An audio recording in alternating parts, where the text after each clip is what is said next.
Assalamualaikum warahmatullahi wabarakatuh. Video kali ini merupakan tugasan bagi kursus penghayatan etika dan peradaban ke kursus MPU 2183. Video kali ialah tentang revolusi perindustrian 4.0 pemangkin ekonomi negara.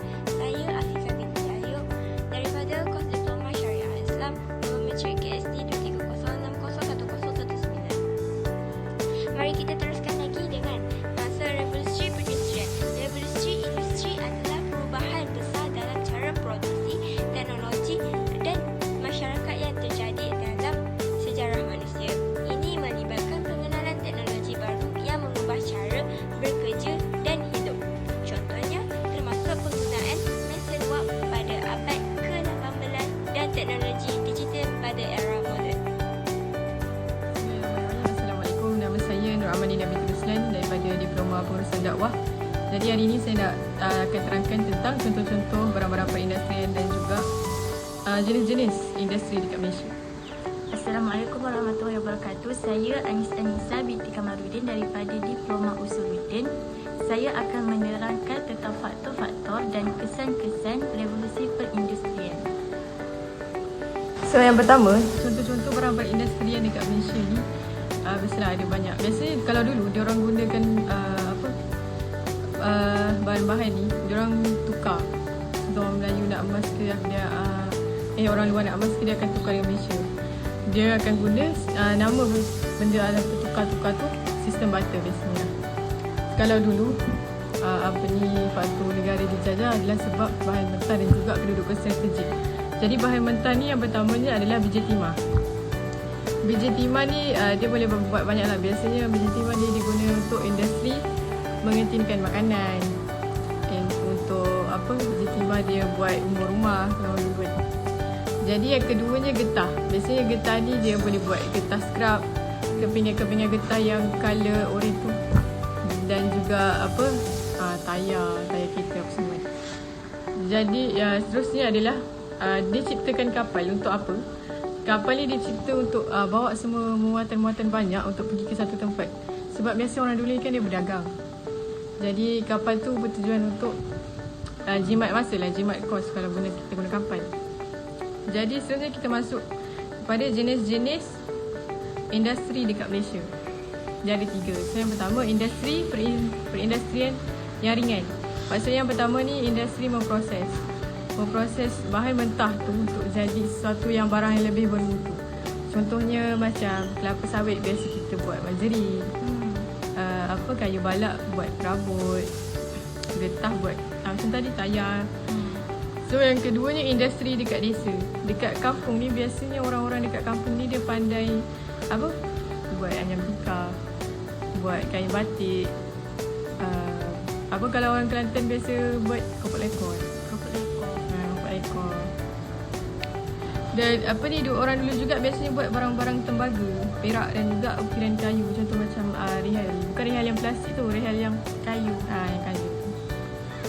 Yang seterusnya adalah industri pelancongan. Industri pelancongan ni bawa kemajuan kepada kawasan-kawasan mundur. Contoh kawasan mundur ni macam pulau-pulau yang terpencil. Contoh dekat Malaysia ada Desaru. Dekat Kedah ada Langkawi. Jadi dia macam menarik orang-orang luar untuk datang dekat Malaysia untuk tengok-tengok orang kata suasana dekat Malaysia gitu. Lagi industri pelancongan ni juga dapat memupuk perpaduan dalam berbilang kaum.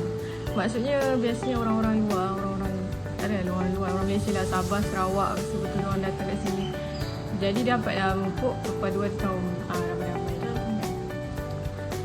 Jadi dekat industri pelancongan ni juga dia kaya dengan pelbagai jenis makanan. Macam dekat Malaysia kan ada nasi lemak, ada durian, rambutan dan banyak buah-buahan.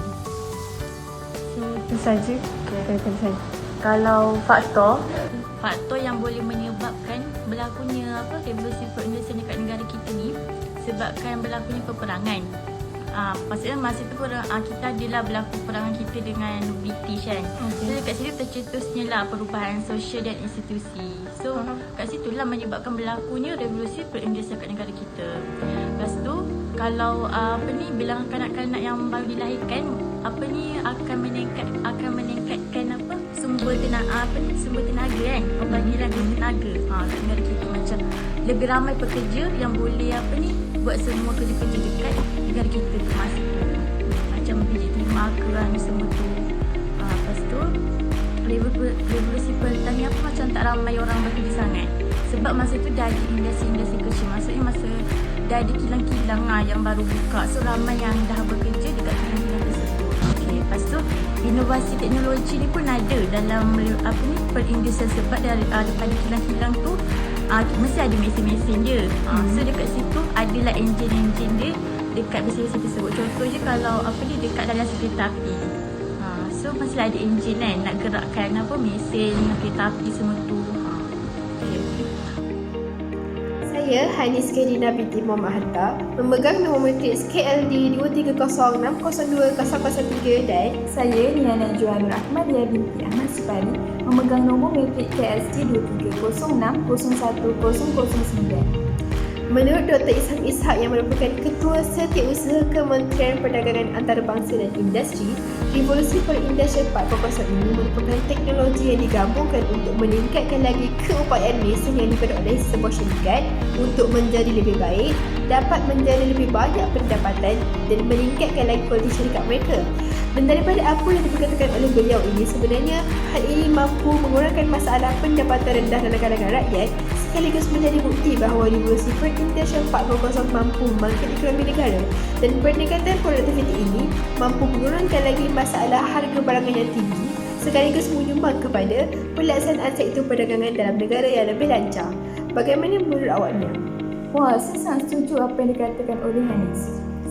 Seperti kita ketahui, baru-baru ini telah tercetusnya revolusi perindustrian 4.0 yang mana pada era ini mereka akan menyaksikan internet software yang ini bukan sahaja merubah perniagaan, malah ianya bakal merubah setiap aspek dalam kehidupan.